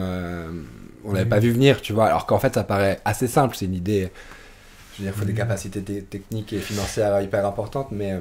Mais ce que je voulais dire, c'est pas vraiment pas du tout pour m'acharner sur Indie Media, même si je pense que c'est une catastrophe. C'est que par exemple, tous les sites internet d'information, Le Monde, machin, pendant des années ont eu des commentaires ouverts, et finalement, à l'exception de Mediapart, ont tous abandonné parce que ce que ça leur coûtait, je pense, d'énergie mentale et psychique, et évidemment d'employés pour modérer les trucs, c'est-à-dire que ça n'a pas du tout produit ce que devait produire cet internet où tout le monde allait pouvoir ajouter son petit grain de sel, et puis éventuellement, en fait, ça a produit tellement de merdasses et de mélasses que les gens étaient là genre en fait et les réseaux sociaux qui devaient nous permettre d'être connectés les uns aux autres et d'échanger des informations et de créer une sphère publique mondiale éclairée, et quand tu regardes TikTok, effectivement ça s'est pas passé comme prévu. Donc ça c'est là encore c'est ces utopies, c'est ces angles morts, et la difficulté qu'on a eu à voir à quel point ces idéaux fondateurs en fait se sont vraiment heurtés de plein fouet avec le réel et la généralisation de l'usage d'internet et sa cooptation par le capitalisme numérique. Et là encore la question c'est comment tu t'adaptes, comment tu réajustes les stratégies, et je pense qu'aujourd'hui le mouvement qui se dessine, mais qui est sans doute encore trop embryonnaire, et il y a encore sans doute trop peu d'énergie qui sont consacrées, y compris dans le champ des mouvements, des groupes militants, c'est donc déjà de remettre le numérique à sa place, de se rappeler, enfin nous, par exemple si je parle de la campagne Technopolis, je vis à Marseille, on s'organisait beaucoup sur un groupe Signal, et on se disait bon quand même peut-être on passe à côté de plein de gens en faisant ça, c'est vraiment un truc de geek, et puis un jour il y a quelqu'un en réunion publique qui nous a dit mais moi j'ai pas de smartphone, comment je fais? Et on s'est dit non vraiment faut qu'on arrête, et on s'est remis à faire des réunions physiques régulières pour se rencontrer, pour se voir, et c'est autre chose, et ça produit en fait un élan, une dynamique collective bien plus belle et pertinente et incarnée, et c'est chouette. Et là encore, tu peux te demander comment ça a pu nous sortir de l'esprit et comment on a pu mettre autant de temps à s'en rendre compte, quoi. Là, les directions que prend par exemple les réflexions autour de Mastodon et cette idée d'un web fédéré d'instances, de services, d'usage médiatique, de logiciels qui servent à communiquer, à diffuser de l'information, fédérés sur des instances maîtrisées par des communautés, c'est justement de revenir à cette idée de non, c'est pas ouvert aux quatre vents, on n'a pas besoin de plateformes qui nous mettent en relation avec la planète entière. Internet, il y a cette idée d'une diversité d'échelles et de pouvoir communiquer à l'échelle mondiale, et ça c'est très cool, il faut le préserver, mais il faut aussi cultiver en fait le côté affinitaire des pratiques sociales et des pratiques politiques, donc de créer des instances, des services médiatiques où on s'autorise, ça n'empêche pas qu'on soit pour une liberté d'expression large et qu'on puisse nourrir des conceptions libertaires de la liberté d'expression dans tout un tas de contextes, mais dans les espaces qu'on va créer pour s'organiser, pour communiquer, on va faire attention aux règles qu'on se donne, et on ne va pas tout accepter, et on ne va pas accepter tout le monde et tous les types de discours, et de remettre un peu de cette granularité et de ce contrôle, tout en permettant aussi à ces communautés-là de se mettre en relation avec d'autres et de réexplorer ces modalités d'échange communicationnel. Donc ouais, là encore, je pense que effectivement... Est-ce que le truc, c'est pas qu'en fait, il faut... Enfin, en fait, quand on y pense, nous, on est un peu trop vieux pour ça, mais là, toutes les jeunes générations, enfin, typiquement, si on parle politiquement, les gens, ils découvrent Internet, leurs camarades, leurs machins, à travers Internet. C'est-à-dire qu'en fait, Internet est réellement devenu l'espace public. Et est-ce que l'enjeu, c'est pas de tenir absolument à ce que Internet soit soumis à un espace public réel? Enfin, je vois bien que ça marche pas, le truc réel et virtuel, maintenant, tout est complètement confondu. Mais c'est quand même pas exactement la même chose de te former politiquement, de te faire des amis, etc. Dans un squat, une manif, une occupation, un truc, un bidule, et de le faire dans cette espèce de cloche qu'est Internet. Et moi, j'ai l'impression que le temps qu'on pense Internet en tant qu'une cloche, qu'il faudrait rendre la plus démocratique, la plus machin, et que donc on projette à l'extérieur toute la vie quotidienne de tout le monde, tout le rapport palpable, sensible, etc. Et ben en fait, on crée que une espèce de truc de fou avec tout le monde qui devient de plus en plus fou à l'intérieur, alors qu'en fait il faut en sortir d'Internet. Et ce qui veut pas dire qu'on s'en fout d'Internet, mais Internet ça marche comme communication, point barre quoi. Et une communication stratégique, t'as pas besoin de tout mettre sur Internet et de tout communiquer, et tu cultives les liens dans la vraie. Je crois que je vais poser une question, mais... Une petite question dans la salle, mais rapidement. Je ne souhaite pas détourner le sujet hautement important de l'usage en fait, de ces systèmes et de ces réseaux. Mais moi, je pense qu'il ne faut pas négliger non plus, et bon, c'est un peu l'ingénieur de service qui va parler, négliger l'aspect des usages créatifs, des usages artisanaux en quelque sorte des outils dont nous font disposer différents hackers, développeurs, ingénieurs, etc. Et je mets en regard d'une sorte de prisme qui vraiment transpire systématiquement dans ton récit. On voit bien qu'en fait, à chaque fois qu'il y a un artisan, un groupe d'artisans, de codeurs fous, qui essaie d'inventer quelque chose, un nouveau protocole, un nouveau micro-réseau, etc., on voit bien que la limite de ce principe artisanal, c'est quand il se fait récupérer et que ça devient une norme, un standard. Alors, il y a différents standards, il y a des ouverts, des fermés, et on voit bien qu'en fait, la limite de ces dynamiques créatives des technologies, en fait, on ne le fait pas vraiment pour la technologie, en tout cas, s'il y a une sorte d'espérance sur la manière de faire ces réseaux, c'est pas pour la technologie, en fait. Les ingénieurs se foutent un peu vraiment très fortement de la technologie, c'est plutôt comment on va la produire et avec quelle orientation, je dirais, intellectuelle, et notamment liée à la propriété intellectuelle, on va s'en charger. Et de ce point de vue, le logiciel libre, c'est pas forcément un État tu vois, libéré de la manière de faire les choses. C'est vraiment un hack de la propriété intellectuelle au sens historique du terme, quoi. C'est déjà un hack en fait, juridique. J'ai juste pissé. Ouais. J'ai trop envie. Mais vas-y. Et donc, il y a quelque chose qu'il faut pas négliger, je pense, c'est que c'est pas tant par les usages, en fait, d'envisager l'Internet comme un usage, en fait, on reçoit les informations sur un écran et on va cliquer à tel endroit. C'est la manière dont on va produire des interfaces et d'orienter en quelque sorte la manière de libérer des codes, des inventions à dessein pour faire en sorte de ne pas se faire récupérer par un certain système politique ou industriel. En pratique, on voit bien que ça opère toujours. Il y a toujours une sorte de récupération. Il y a certains de nos camarades qui diraient « Oui, en fait, la récupération, on s'en fout, il faut foncer, on y va. » On sait qu'on se fera récupérer un jour, mais du coup, ça pose bien la question, et je dirais peut-être pour les internets comme pour le reste, de savoir comment créer une dynamique suffisamment véloce et artisanale et fragmentaire peut-être, qui permettrait, au moins pendant un certain temps, et vous avez plein de bons exemples, y compris dans des réseaux militants, physiques, humains, très humains, la manière de réussir un certain coup pour un certain temps et d'avoir une sorte de coup d'avance sur les événements à suivre. De toute façon, on se fera récupérer, de toute façon, on se fera museler, de toute façon, on se fera censurer. À chaque étape, ça ne se fait pas de la même manière. Tu précises très bien les fondements de la loi de 1881. Pour moi, c'est un très bon exemple où, quel que soit le mouvement social, il y aura une forme de fermeture qui va s'opérer après coup. Et moi, je trouve que ça pose la question, une sorte de question stratégique, de savoir comment, non pas on a un ou deux coups d'avance, mais comment on pose des conditions pour que, une fois que ce truc sera fait récupérer, on puisse passer à la suite. Et sûrement, tu as raison de dire, tu le rappelais à l'instant, c'est que je reviens dans la discussion. Voilà, les réseaux humains, tout simplement. C'est pas la techno, c'est pas l'internet, et pourtant c'est quand même du réseau. Et quelque part, c'est peut-être là où l'internet est dans cette forme décentralisée qu'elle commence à prendre, même si c'était déjà à l'origine, à reprendre en quelque sorte. Juste de dire, oui, en fait, l'internet c'est décentralisé parce qu'en fait les humains sont décentralisés, et que c'est comme ça qu'ils vivent originellement. Donc c'est peut-être une manière organique d'envisager les choses. C'est peut-être là qu'il y aurait une perspective, peut-être même pas une espérance, mais une perspective stratégique pour continuer à avancer. Je sais pas ce que tu en penses. Et je suis complètement d'accord, et justement, effectivement, le fait d'en venir à ce propos, de dire réinvestir l'espace des corps comme espace fondamental de la politique et être beaucoup plus parcimonieux et stratégique dans notre usage des technologies informatiques. Je pense que c'est à nouveau un de ces moves tactiques, de ces pivots tactiques, disons,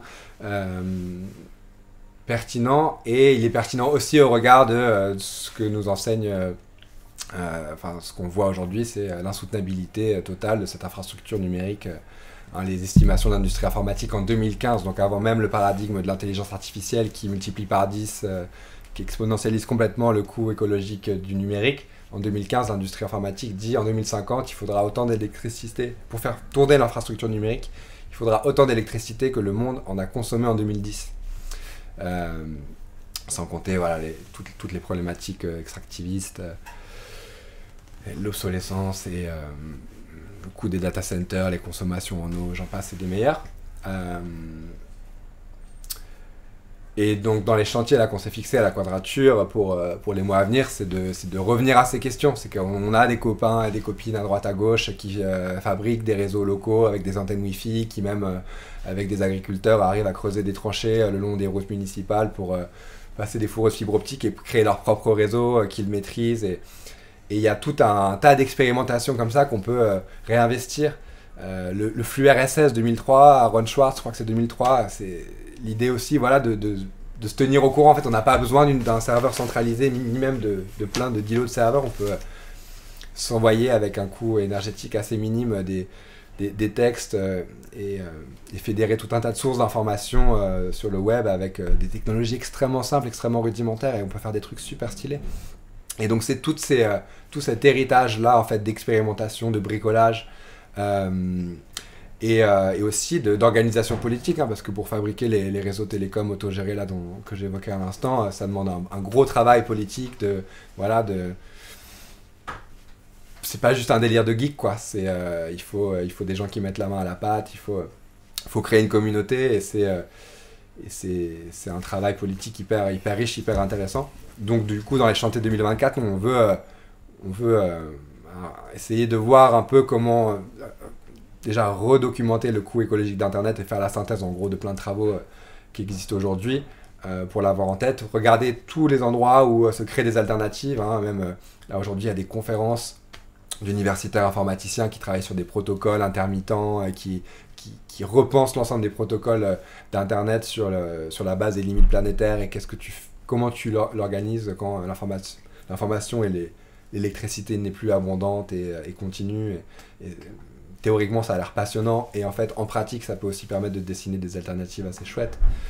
Donc voilà, documenter les alternatives et ensuite voir comment politiquement on peut les pousser et les diffuser, et même pourquoi pas s'allier avec ça, je sais pas, ça va peut-être vous paraître un petit peu là encore utopiste et naïf, mais comment on peut, enfin, je me rappelle en gros en 2020 là, quand il y a eu les élections municipales à la Quadrature, il y a donc pas mal de mairies de gauche plurielle qui sont élus. On est en plein polémique sur la 5G, qui est clairement le nouveau paradigme en télécom qui va pas du tout. Je vais pas revenir sur son coût écologique et à quel point c'est pour faire communiquer des machines avec des machines plutôt que des humains entre eux.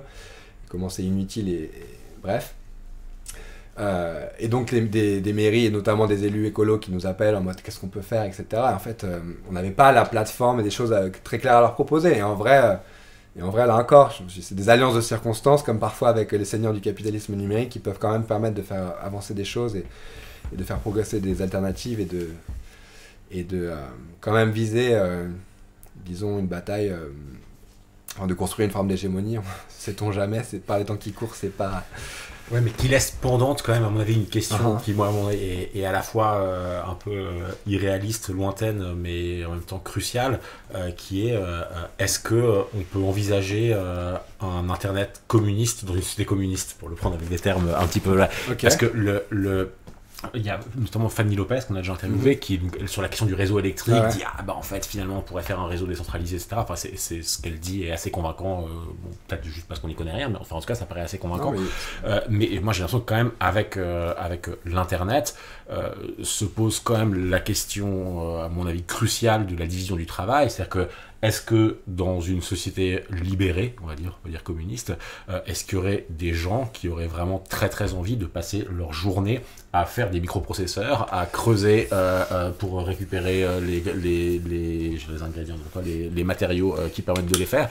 Et franchement, moi je trouve que c'est très souvent la critique technologique des anti-industriels, je pense très souvent tape à côté par une espèce de moralisme absurde et une espèce de décalage avec le monde, mais là où il marque un point absolument crucial et que je prendrais pour moi, c'est que en fait il n'y a pas toute cette infrastructure, tous ces milliards de microprocesseurs, de machins, d'appareils là, sans une division du travail absolument cruelle qui fait qu'il y a des millions de petits chinois, des gens au Bangladesh, en Inde, ça, pour le faire. Et donc si on devait le faire nous-mêmes, c'est-à-dire si nous demain on était juste allez, on va dire même à 300 000 à devoir réorganiser nos manières de vivre d'une manière un petit peu plus harmonieuse et sympathique, est-ce qu'on aurait envie de faire des ordinateurs? Est-ce qu'on aurait le temps de faire des ordinateurs? Est-ce que ce serait pas absolument inhumain de s'obliger à faire des ordinateurs pour s'envoyer des messages? Ça, je suis pas tout à fait... je suis complètement d'accord avec toi, c'est pas dit du tout. Donc dans cet horizon lointain, effectivement, en attendant, on n'en est pas là, et dans l'intermède, en vrai, on a tellement d'informatique partout que sans doute on n'a pas plus besoin d'en construire, quoi, tu vois. Et qu'on pourrait faire avec ce qui n'est pas le même truc, mais dire on va bricoler l'existant et les rebuts de la société surinformatisée d'aujourd'hui. Déjà, je pense qu'on a quelques années devant nous où on n'a pas à se poser ces questions en termes d'accès à la ressource et de devoir en fabriquer de nouveau, quoi. Et je sais pas jusqu'à quel point les produits, les choses qui ont été produites sont en tel nombre que, en réalité, si on s'arrêtait de les produire, on s'en priverait finalement pas tant que ça. Il suffirait de les récupérer, de les bidouiller un peu, de faire des trucs. Je sais pas jusqu'à quel point on peut soutenir ça, mais ça me paraît un peu sensé. Après, je sais pas combien de temps il reste. Je sais pas si... Mais j'avais 3 trucs. Ouais, Et... j'allais conclure. Oh, tu veux conclure? Non, mais vas-y. Ben, genre, une remarque, c'est... j'ai le sentiment qu'aujourd'hui, ça se voit avec le macronisme en France. En fait, on a des gouvernements sans peuple. Enfin, en gros, la légitimité populaire, un peu... Et que du coup, il y a une intériorisation de l'espace public. Au sens, une intériorisation technique de l'espace public. Voilà, comme on l'a plus ou moins suggéré, l'espace public dans lequel les gens se rassemblent, discutent, font de la politique, et puis après, bon, on fait pression pour qu'il se passe quelque chose, ben, elle rentre dans Twitter, quoi. Genre sur Twitter, sur des journaux, à la télévision, sur BFM. Puis en fait, il y a une espèce d'intériorisation spectaculaire, quoi, de l'espace public, qui fait que, finalement, nos corps, ils sont un peu esselés et on se retrouve que de manière un peu presque hystérique, au sens de désir de fusion, dans des grandes insurrections géniales. Mais bon, et puis après, on se dissout, et puis on retourne dans l'espace public intériorisé dans les dispositifs techniques. Et je pense qu'un des enjeux serait un peu de trouver un moyen de retrouver de l'espace. Là-dessus, il y a juste pour répondre, si c'est ton premier point, Ouais. très rapidement, il y a un bouquin, ça va vous faire marrer, de Dominique Régnier. Ouais.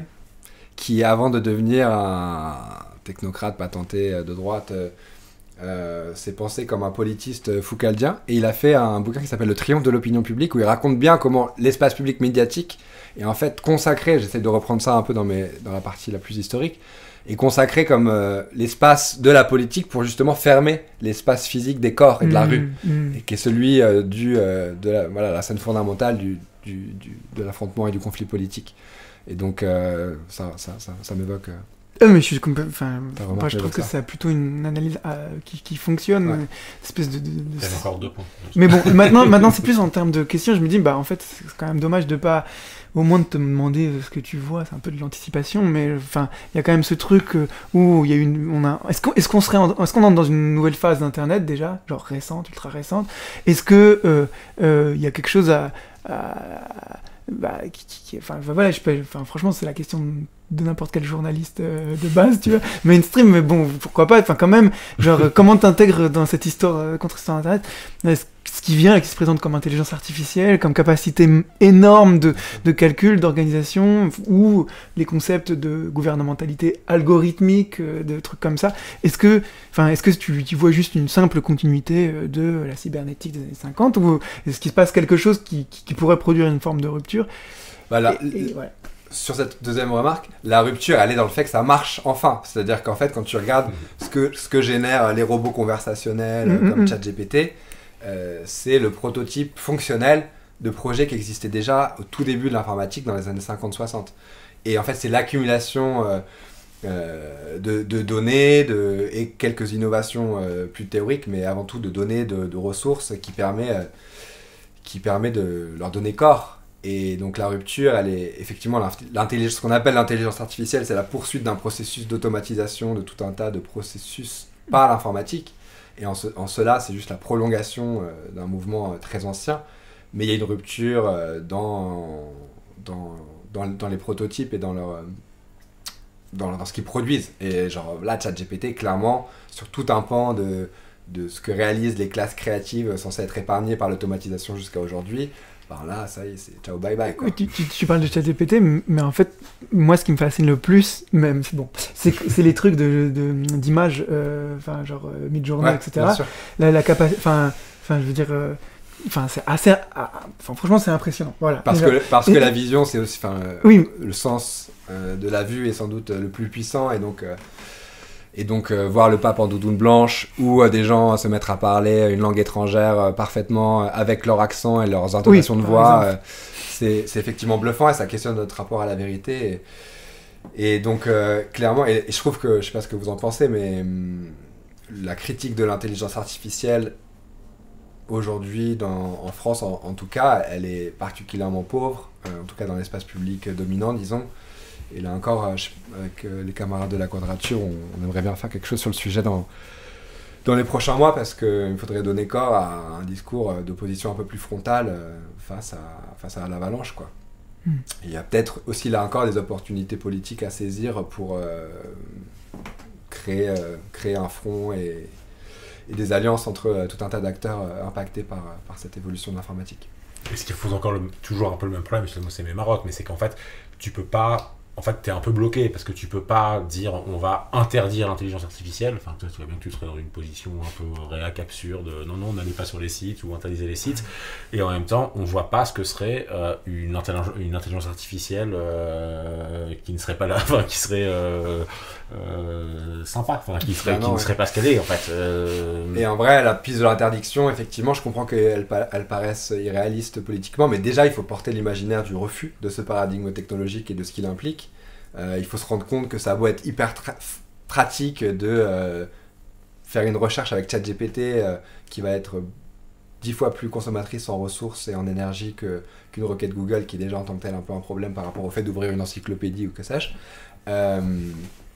Mais c'est Célia Isoire, la journaliste chercheuse, qui avait cette image, c'est comme en fait se mettre à... C'est pratique, en fait, tous ces trucs-là, c'est hyper pratique, et donc ça paraît irrésistible, inéluctable, et en même temps, je pense que dans un contexte où on est confronté à l'aggravation et l'accélération de la crise écologique, voilà, il faut se dire qu'utiliser ces outils, c'est comme prendre un hélicoptère pour aller chercher le pain, quoi, en termes d'impact écologique. Et ça reste à... Ouais, mais ça reste, je pense, un peu un argument moral, enfin c'est un vrai argument, mais qui est un peu un argument moral de vous allez un petit peu plus individuellement détruire la planète. Moi, j'ai l'impression que le vrai argument, c'est un argument quasiment cognitif, quoi. C'est qu'en fait, tout l'effort que tu fais pas, enfin,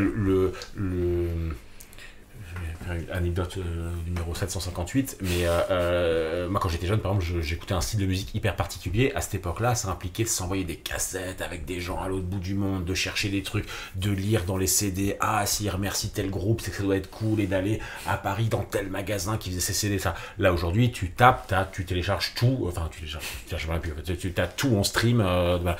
Et en fait, la grosse différence, c'est que ce qui avant nécessitait une recherche, une attention, enfin en gros une mobilisation sensible, intérieure, proprement humaine, d'un seul coup, tout ça est absolument aplati par la mise à disposition immédiate de tout.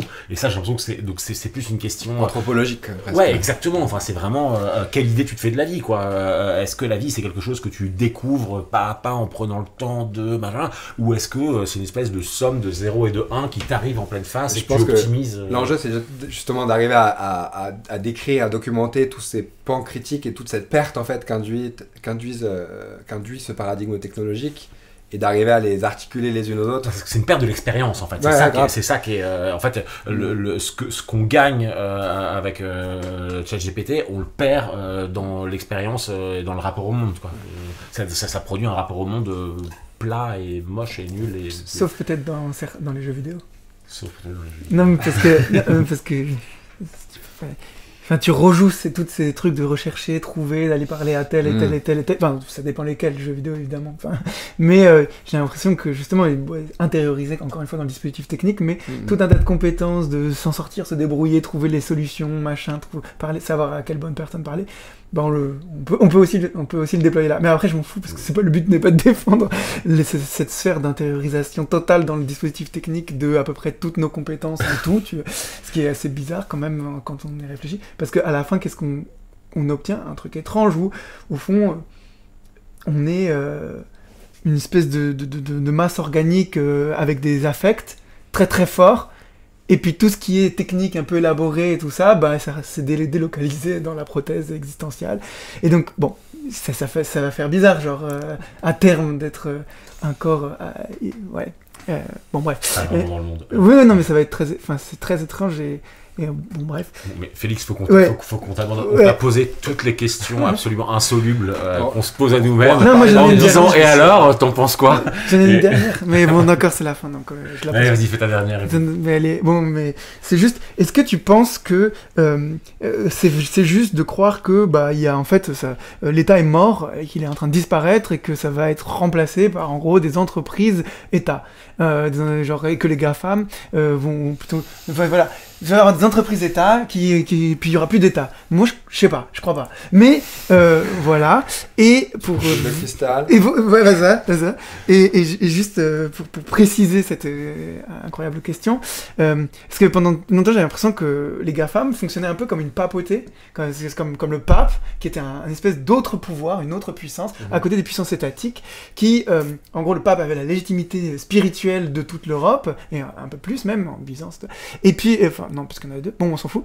Le pape a une légitimité transnationale, transétatique, qui est un contrôle sur la spiritualité, et puis il y avait à côté les États, leur politique interne, Forces civiles, militaires. les forces civiles, avec parfois des conversions d'État et tout.